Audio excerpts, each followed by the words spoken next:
Did you? So Um, how did that feel having to leave in the middle of middle school, Middle school. right? Yeah, so we don't have middle school in Canada.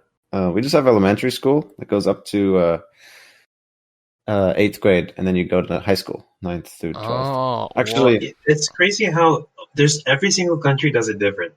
You know, yeah, every actually, single country does it different. yeah. And some provinces in Canada do it even more different.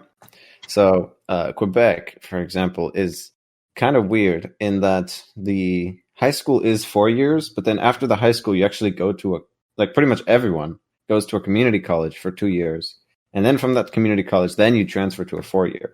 So So they have extra education. extra, yeah, and it's just for that province. Um, Yeah, so but like the Quebec is like community colleges they go backwards. to are in Quebec as well. there are some, yeah, there are a few, but like I had a friend who was a year older than me, who is a year older than me, and would therefore would be a year ahead of me. But then he stayed. He went to that college that pretty much everyone goes to, and now I'm a year ahead of him because I'm now in university in a 4 year university, And he's uh, just starting out and now. he's just starting now. Yeah, so it's kind of Mm. weird.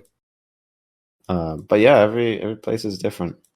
Would you like to do, would you want to do that, considering the possible upsides of, I don't know. Oh, of like, wait, you mean of the community college Yeah, or of of staying in elementary? community college for another 2 years outside Oh of high no, I school. would not like to do that. Not at all. Hmm. I wonder what Um, they were thinking. Oh, yeah, like, so what did he think about doing that? uh, I don't actually know. I haven't spoken to him in a while.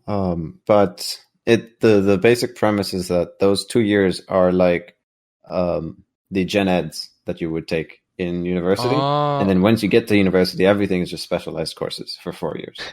wait, but what if Uh, they Very go to European a, way of doing it. what if they go to a university and then they still have to take the general education yeah, I mean, I courses? think they can take some of those courses. They count like similar to AP courses, where you pass some of that credit over for your gen Ah, eds. But I guess that is also dependent on whatever university you end up going to. okay. And I really don't know too much about Canadian universities and how they operate. Did you ever think of applying to Canadian universities when Oh you were yeah, yeah. looking at your college search? Oh yeah. The biggest one was probably U Waterloo. They're really Yeah, big that's a in good CS school. CS. Yeah. Hmm.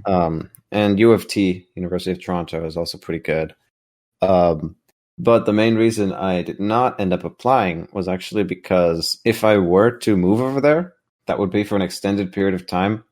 Um, then I would lose my green card. So it's kind Hmm. of a Oh, shame. really? Yeah. I'm Wait, not a how citizen. long? How long would it take to lose your green card?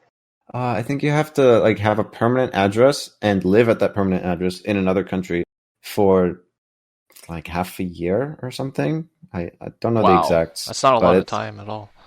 not a lot of time. Yeah. Like I definitely after one semester would have lost it. Uh-huh. Does that still apply if you're doing something like semester abroad? Do you know? You study. No, because that's not your permanent address. Like it's your, I Ah, I guess, see. temporary address for wherever you're studying abroad. But the study abroad assumes that you're going to come back. Um, versus if you go to a university and like you live there for 4 years, um, then there's not really any requirement that you come back. So they just take it away.